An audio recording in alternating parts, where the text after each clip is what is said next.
Good morning. Good morning. Morning, counsel. May it please the court, Ian Bachakov on behalf of the appellant.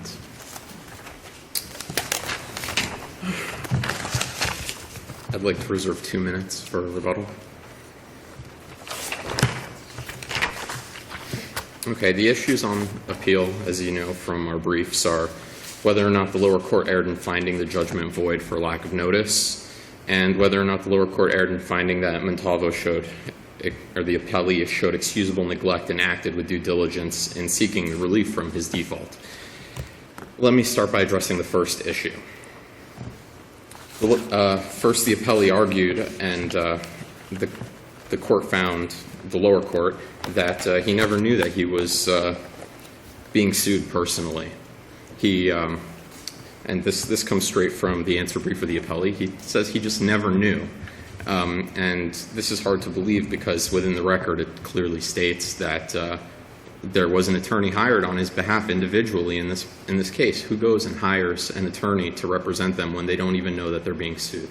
Well, but the issue I have is that's a credibility determination that Sure. the trial court made, correct? Correct. And you agree that appellate courts don't make Sure. factual Yes, absolutely. findings or credibility determinations? Yes, I'm trying to get to my 2 points of law issues rather than fact. No, the fact issues are more to bring me to the issues of law.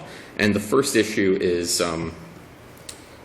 the appellant sent the final judgment and the order requiring the appellee to fill out a fact information sheet and the fact information sheet to his home address, to the appellee's home address. And this court itself found in the case Scott v. Olson, which is in my reply brief, that certificate of service is the prima facie evidence of proof of service. And these were sent back to the appellee back on September 28, 2010, and it is clear on those documents that they were sent to his home address, which is the address that he said that he was living at.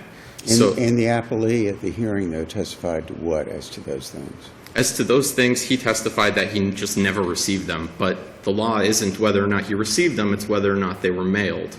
Well, but don't we go back to the same problem we have? And I understand what you're saying. Maybe if I were a trial judge, I might have decided differently. Sure. But at the point we're at here, even though you're talking facts, doesn't that still boil down to a credibility issue as to whether the court believed him? Whether or not they believe that he received them, yes, but whether or not that they were actually served is a whole other issue. And that's the issue of law based on what the appellant did by mailing them out, by having that certificate of service, proof that it was served, should be enough to make that date the date that notice was put onto the appellee. I understand what you're saying. Okay. But that was denied by your opposition. So the date you know that he got the papers, the subpoena for depot and aid, was March 12th. Yes, according to the lower court found that according to the testimony and the facts presented, that was the date that he actually had notice based on the date that the subpoena induces Chicum in aid of execution. Right. Then you make the statement in your brief that as a matter of law, waiting until July 28th of 2011, which is about 4 months, yes, is too long. That's absolutely. Not diligence. Yes. And I'll get to that issue because that goes to the three-prong test on whether or not a default judgment can be overturned, and that issue I think is secondary to the issue that the court found whether or not the final judgment was void as a matter of law, simply because if it's void then that doesn't become an issue.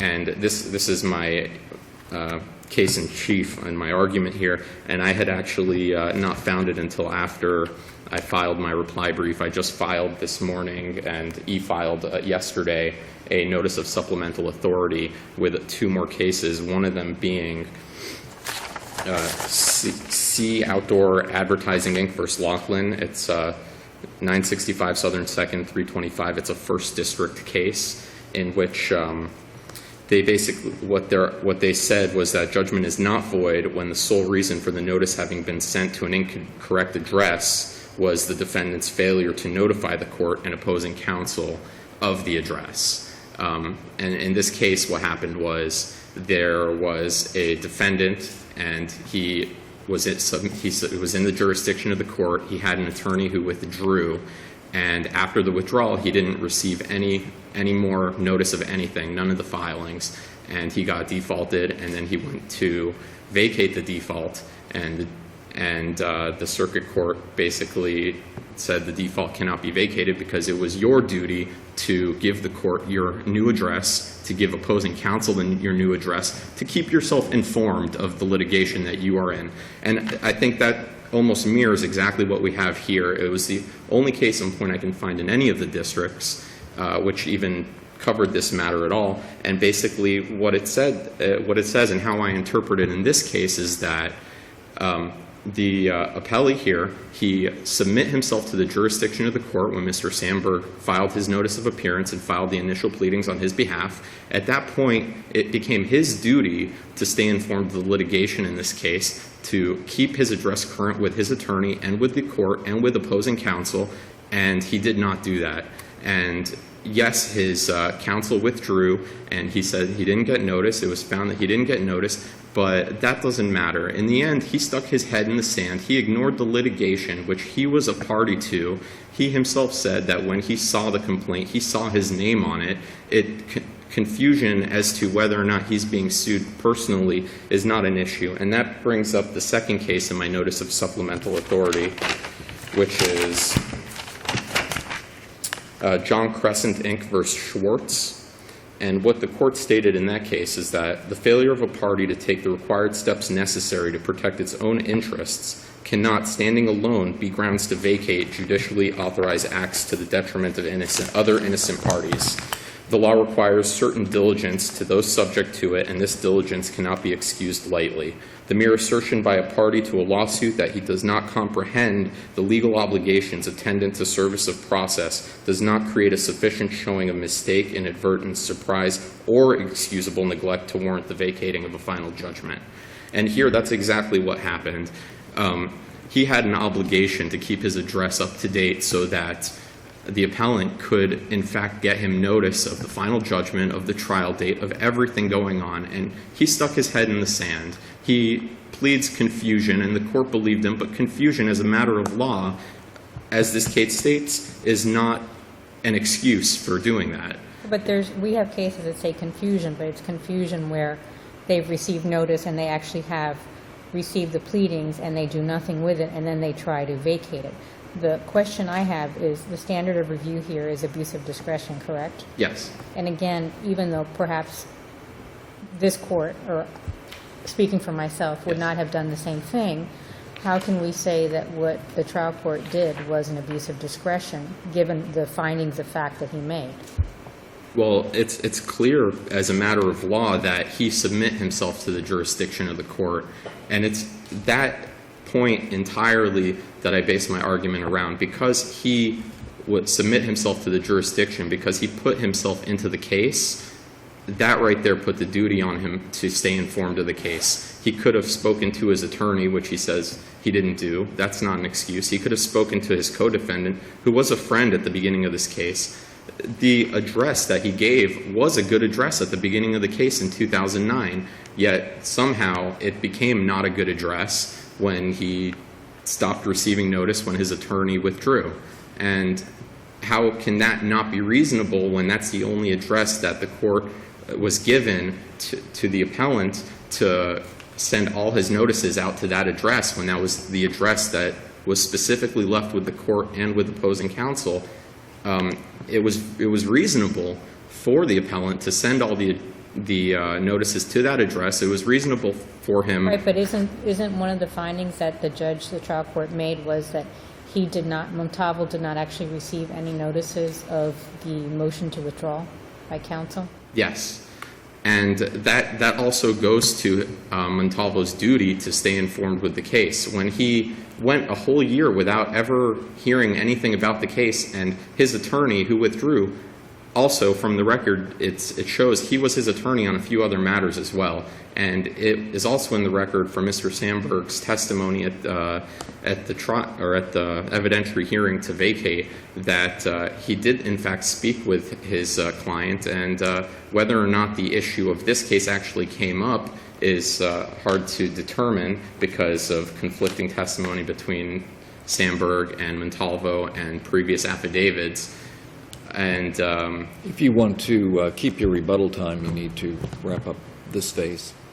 okay, thank you, Your Honor. Thank you, Thank you, counsel. counsel. Do you want this? May it please the Court, my name is Howard Sohn. I'm here for the appellee, Oscar Montalvo in this case. As the Court has addressed appellant's counsel, we have a situation here where whether the appellant likes the trial court's factual findings or not, that's not the issue before the Court, as the Court certainly recognizes. Judge Thornton, the trial judge, heard the testimony of the appellee. He heard the testimony of the appellant. He heard the testimony of Mr. Sandberg. He reviewed a number of documents. He made very specific and clear-cut factual findings. He made a very specific credibility determination in this case that he believed and accepted the appellee's testimony, in all respects, and that testimony was not refuted or contradicted or impeached. We're dealing with a situation where the policy is favoring a trial on the merits. And one of the reasons I did not accept the appellant's statement of facts is because they overlook the statement of facts. They overlook what brought this case to issue in this case. You have a two-page agreement, not with the appellee, but with Mario Sapina, a co-defendant. Mr. Sapina and Mr. Terminello had a financial agreement. They had a credit card arrangement. It did not involve or concern my client. He had no part of that, and yet he's included in this lawsuit. The appellant did stipulate to a meritorious defense, but clearly it's far beyond that. My client should not have been in this lawsuit from the start.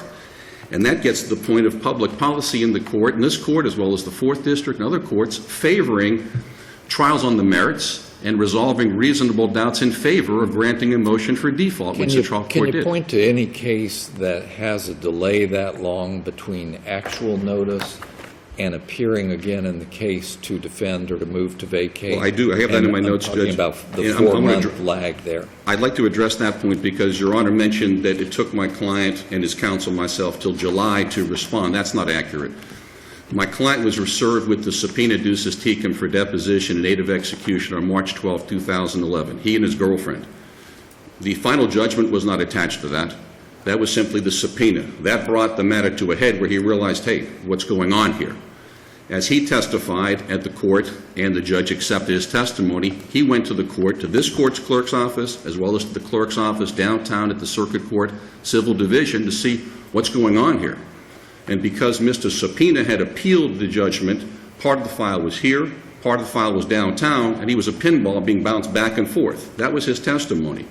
The initial motion that was filed on April 26th of 2011, 6 weeks.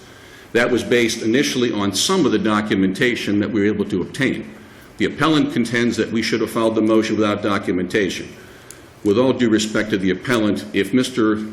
Montalvo and counsel had filed a motion to vacate a default without knowing what judgment was entered, how it was entered, the date it was entered, any circumstances, number one, he couldn't have signed an affidavit. That motion would have been struck as legally insufficient. So the July motion isn't amended in more detail? Right, exactly. What happened was the initial motion was withdrawn in May. Approximately 2 months later, after additional documents became available, the second motion was filed. It basically supplemented the first. And as I've argued in my brief, and the record confirms, there's no prejudice to the appellant because during the course of these motions, there was an effort, a protective order was filed to stop the depositions proceeding, stop the interrogatories. The trial judge said, no, I'm not going to stop the appellant from pursuing his collection, and those depositions, those interrogatories went forward. But this was not a situation where the appellee waited 4 months. As soon as he got the initial documents, the first motion was filed. When he finally received the remaining documents through counsel, a more detailed motion was filed explaining further as to what took place here. He didn't know. For the appellant to suggest that the appellee stuck his head in the sand, He was never personally sued. That's clear. That's not disputed. Mr. Sandberg did file paperwork on his behalf, which the trial court did acknowledge, obviously brought him within the jurisdiction of the court. Mr. Sandberg never met the appellee during the course of this case. In regard to this case, while he did represent him on an unrelated foreclosure case, he had no contact. It was Mr. Subpoena that met with Mr. Sandberg. It was Mr. Subpoena that retained Mr. Sandberg. It was Mr. Subpoena that promised to pay him. And when Mr. Subpoena did not pay him, that's when Mr. Sandberg withdrew. The facts in this case were not that Mr. Subpoena and Mr. Montalvo were close friends at the time of this lawsuit. Years earlier, they had a very close relationship. They certainly had no agency relationship. The contact was limited. Subpoena telling the appellee, I'll take care of it, because it was his problem. He's the one that brought this case to a head, Mr. Subpoena, by not paying Mr. Terminello, not Mr. Montalvo. The cases that the appellant cites to the court, they both were provided yesterday, Say as well as Crescent. They're clearly distinguishable. This is not a situation where the appellee gave his address to anybody. The motion for withdrawal that Mr. Sandberg filed in the record is filed on behalf of Mario Subpoena. In the body of the motion, it states Mario Subpoena.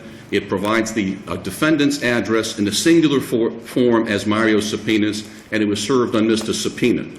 There's no indication, and Mr. Sandberg testified at the hearing, that Mr. Montalvo never gave this address on 18th Street in Miami to Mr. Sandberg or anyone in connection with this case saying that's my address. Obviously, if Mr. Montalvo said, this is my address, and he submitted himself to the court, and then he moved, yes, he'd have some duty to notify his counsel of the court. But the person who filled out the address on the order of withdrawal was not Mr. Sandberg. My client was not even present. It was the appellant who submitted the order, and the appellant who knew where Mr. Montalvo lived. And it's curious, the only time the appellant used and directed any correspondence to the appellee's address was before suit and after judgment. The entire time this case was pending, he's sending everything to Mr. Subpoena's address. But beforehand and afterwards, then he serves allegedly on Mr. Montalvo's home address. And as far as the certificate of service on the fact information sheet and the final judgment being basically dispositive according to the appellant, that's not true. They cite to this court the Scott v. Johnson case. They forget to cite to this court the Bank of America versus Evans case, which I submitted to the court in my brief, which basically says when you have a certificate of service and an individual denies receiving the documentation, which he did in this case, it becomes a question of fact for the trial court to resolve. Trial court did resolve that. Mr. Montalvo did testify before the trial court that he did fill out a fact information sheet. Got it from Mr. Subpoena, said, I need this with my case, could you fill it out for me? Gave it to Subpoena, and Subpoena did something with it, presumably filed it with the court.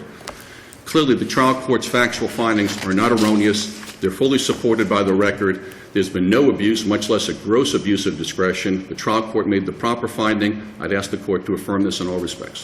Thank you. Counsel. And rebuttal?